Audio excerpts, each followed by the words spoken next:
আজকে আপনাদের জন্য খুবই সুস্বাদু একটি রেসিপি নিয়ে চলে আসলাম। এই রেসিপিটা এত বেশি মজাদার, যারা খেয়েছেন তারাই জানেন, আর যারা এখনো খাননি তারা অবশ্যই এটা ট্রাই করবেন। এটা খেতে খুবই সুস্বাদু, একবার খেলে বারবার খেতে ইচ্ছে করবে। আসসালামু আলাইকুম বন্ধুরা, সবাইকে সিস্টার্স কিচেনে স্বাগতম। আবারও একটি নতুন ভিডিও নিয়ে আপনাদের মাঝে চলে এসেছি।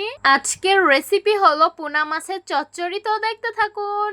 এই তো বিলে থেকে এখনই টাকি মাছের পোনাগুলো ধরে আনলো। ফ্রিজে পোনা মাছগুলো রাখলে পরে কিন্তু খেতে একদমই ভালো লাগবে না, তাই তাজাই রান্না করে ফেলবো। পোনা মাছগুলো সুন্দরভাবে ধুয়ে নিয়েছি। চুলায় একটা পাত্র বসিয়ে দিয়েছি, পরিমাণ মতো সয়াবিন তেল দিয়ে দিলাম। তেল গরম হয়ে গেছে, কুচিয়ে রাখা পেঁয়াজগুলো দিয়ে দিব। তারপর সুন্দরভাবে নেড়ে মিশিয়ে নিব।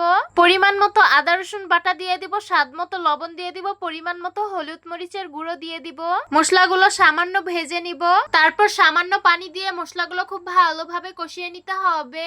তো দেখতেই পারছেন আমি মশলাগুলো খুব ভালোভাবে কষিয়ে নিয়েছি। ধুয়ে রাখা পোনা মাছগুলো দিয়ে সামান্য কষিয়ে নিতে হবে। তো দেখতেই পারছেন আমি মাছগুলো সুন্দরভাবে কষিয়ে নিয়েছি। এখন পরিমাণ মতো ঝোলের পানি দিয়ে সুন্দরভাবে মিশিয়ে নিব। কিছু কাঁচামরিচ দিয়ে দিব।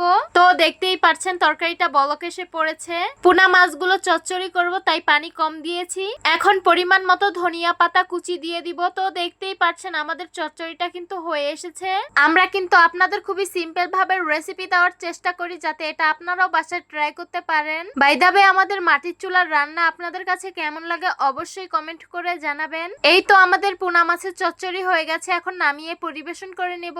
এই তো গরম গরম পোনা মাছের চচ্চড়ি পরিবেশন করে নিলাম। দেখতে খুবই লোভনীয় লাগছে আর খেতে কিন্তু খুবই সুস্বাদু হয়েছে। এই পোনা মাছের চচ্চড়িটা খেতে কিন্তু অত্যন্ত সুস্বাদু। তো আশা করছি আজকের ভিডিওটা আপনাদের কাছে অনেক অনেক বেশি ভালো লাগবে। ভালো লেগে থাকলে আমাদের ইউটিউব চ্যানেলটি সাবস্ক্রাইব করবেন, আর যারা আমার ফেসবুক পেজ থেকে দেখছেন পেজটিকে ফলো করবেন। সবাই ভালো থাকবেন, সুস্থ থাকবেন, আর সিস্টার্স কিচেনের সাথেই থাকবেন। আবারও কথা হবে কোনো নতুন ভিডিওতে। তাহলে আজকে এই পর্যন্তই। আল্লাহ হাফেজ।